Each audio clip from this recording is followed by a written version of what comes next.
Good afternoon to all of you. Welcome. It's a long time we are meeting at a press conference. We had our Politburo meeting on 25th and 26th, yesterday and the day before. And this is the communique which has been distributed to you.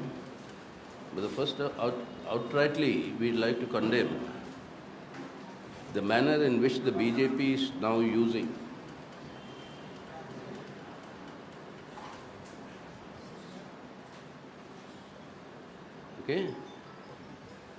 we outrightly condemn the manner in which the BJP has now resorted to using the criminal defamation route to target opposition leaders and to disqualify them as members of parliament or legislatures, as it happened with Sri Rahul Gandhi recently. Now this comes on top, apart from all the issues connected with the details of that particular case, which are already there in the media. But this is now coming on top of the attacks being mounted by using the central agencies. And the CBI and the ED have become the political arms of the ruling BJP at the center. The harassment and intimidation of opposition leaders continues. The latest being Sri Manish Sisodia, who is now still in jail. Ms. Kavita of the BRS, she is being persecuted and harassed. And of course, the family of Mr. Lalu Prasad Yadav and 𝑇ejasvi Yadav. All the cases, old cases are being revived. So we strongly denounce this, the Politburo strongly denounces this, and has joined with all the other secular opposition parties in filing a petition before the Supreme Court in order to regulate the detentions and arrests by the ED under the PMLA, and that is now is being posted by the Supreme Court, and we'll await what will be the judicial verdict. The Adani issue continues to remain alive with more and more exposures, new exposures that are coming. So it's all the more necessary that this must be properly investigated. And a JPC in this must immediately be constituted by the central government. The demand for this is continuing in the parliament. The obdurate refusal by the Prime Minister Modi and the government to answer any questions related to this Adani companies, group of companies exposures is itself a vindication of the fact that there is something very, very serious that this government wants to hide. And that is not in the interests of India. And the brazen manner in which such crony capitalism is being patronized and developed and encouraged by the Modi government, that has to be not merely exposed but put an end to. In order to avoid answering questions, it is the ruling party, the BJP and the government, that is stalling the parliament. This has very rarely happened in the past. Yes, we've had occasions in the past where sometimes the ruling party resorts to stalling the parliament, but such a continuous days on end disruption of the parliament by the ruling BJP is unheard of and is actually undermining our parliamentary democracy. Even the budget was guillotined and passed in 12 minutes, straight 12 minutes. I mean, much of the time is actually for the minister to read out, moving the bills, without any discussion. So the parliament as an institution is virtually being paralyzed by the BJP government. And this constitutional institution, attack on constitutional institutions, continues in other spheres as well. The judiciary is under continuous target and is being targeted so that they want greater executive control over judiciary and the judicial appointments. The governors continue to play the role of the advancing the agenda of the ruling BJP at the center in the non-BJP ruled states. And in this manner, all the institutions, independent institutions established by our constitution are being undermined. At the same time, communal polarization is being sharpened. We have seen how the two youth from Rajasthan were burnt alive in the state of Haryana.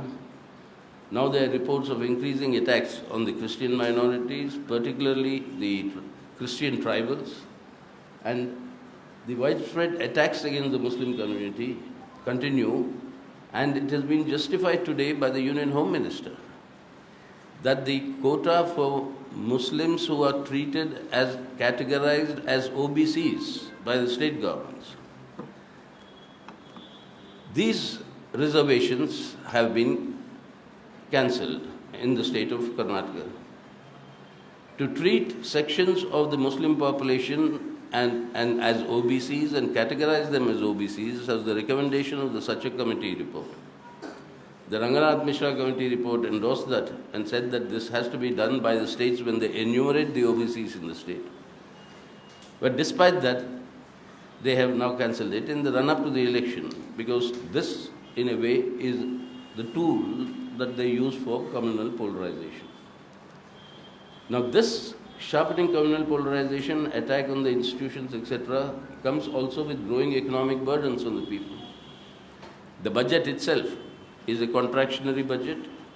That means government expenditures have reduced, and this will lead to a further depression of demand in the economy, which will lead to further recessionary trends, leading to greater unemployment.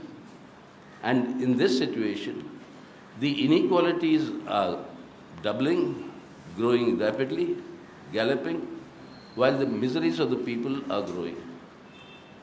And the Politburo noted that there are protest actions that are taking place against the living conditions of the people, attacks on the living conditions of the people, in almost all sections of our population.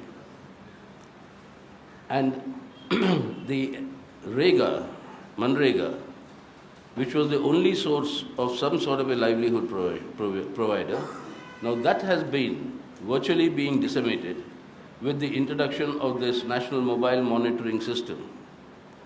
And with this app that has to be downloaded onto the smartphones, many Manrega workers have now borrowed money to buy smartphones in order to download this.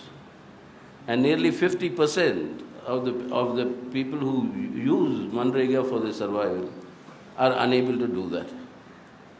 So along with this linkage with this app and the budgetary allocations being slashed, the long pendency in wage payments, this is virtually destroying the Manrega, which is only the lifeline and the backbone for survival for people in rural India.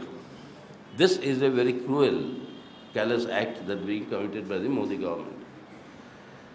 The Politburo also noted the fact that, thanks to all of you, that is the media projection, that you have been saying that Modi is electorally, or the BJP is electorally invincible. But what is the actual reality? Earlier round of 3 assembly elections, apart from Gujarat, BJP lost its sitting government in Himachal. It lost the Delhi Municipal Corporation, which it controlled for 15 years. And then in the later elections in the northeast, out of 180 seats in these 3 states, the BJP won only 46. Not 44 as written in the communique, it's 46. And its vote share declined in all the 3 states. In Meghalaya, it has got only 2 MLAs, losing deposit in all the other 58 seats it contested. And yet, it is there in government in alliance with these local regional parties. So the invincibility, even in the by-elections, we've seen that in Pune, where it lost its sitting assembly seat, which it held for 15 years, to the Aghadi, and importantly for us in Sagar Dighi in West Bengal, in the assembly by-election, a seat that the Trinamool Congress won continuously, and last time won by more than 50,000 votes, was wrested by the Congress-left combination and winning the seat by more than 23,000 votes. This is a very significant development. So where people are united and determined to defeat the BJP, this is happening. So it's not sort of an electoral invincibility. And this points the way for the future, that the unity of all forces interested and wishing to protect the secular democratic character of the Indian Republic and democracy in the country, that unity will play the major role in the future in shaping Indian politics. Tripura Assembly elections were noted to be held in very, very difficult circumstances, but despite that, the left and the Congress seat-sharing understanding that has made very positive impact and reduced the BJP to a very, very narrow majority of 2 in the state. But the fact that the BJP could not win the elections in the way it had projected itself to win, and it was hoping to win, led to the unleashing of a very vicious post-electoral violence in the state, and more than 1,000 incidents of attacks, violence, ransacking, arson, and destruction of the livelihood instruments of the people, that is rickshaws, auto rickshaws, and poisoning of the fishing ponds for the fishing people. I mean, these sort of activities, unheard of in a democracy, are happening in Tripura. Even a team of members of parliament, a 7-member MP team of the CPIM, CPI and the Congress, even that team was attacked by the BJP in the presence of the police in Tripura. That is the state of democracy under BJP. Today in Tripura, yes, people's resistance is there, it will continue. I'm sure that the question of supremacy of democracy to be established in Tripura, that will be the major issue. And Politburo also denounced the personal vilification and targeting of the Chief Minister of Kerala and the LDF government by the BJP. And it's also noted that the Congress party led UDF in Kerala acts in tandem with the BJP in mounting such attacks against the CPIM. But like always in the past, the people of Tripura will give a proper rebuff to all these efforts. Noting the struggles of the peasantry, the Sanयुkt Kisan Morcha held a very big Mahapanchayat here and called for nationwide agitations over corporate control over agriculture. The long march, the third long march took place in Maharashtra from Nasik to Mumbai, and even before the march reached Mumbai, the Shinde BJP government in Maharashtra was forced to accept all the demands, announce the acceptance of the demands in the assembly, and take the administrative steps of an action for implementation of that. The main issue was that of the onion growers. Onion crop was being destroyed by the farmers because they were not getting any price for it. So a bonus of 350 rupees per quintal of onions has been announced, and this is a big relief for lakhs of farmers in Maharashtra. Likewise, the trade unions are out on a warpath virtually against privatization and attacks on their rights, whether it's the electricity workers, whether it's the state government employees, whether it's the Anganwadi workers or the scheme workers or the midday meal workers, Asha workers, every one of them is on an agitation and a protest mode. In this background, the Politburo decided to extend full support to the Kisan Mazdoor rally that was marched to Parliament on the 5th of April.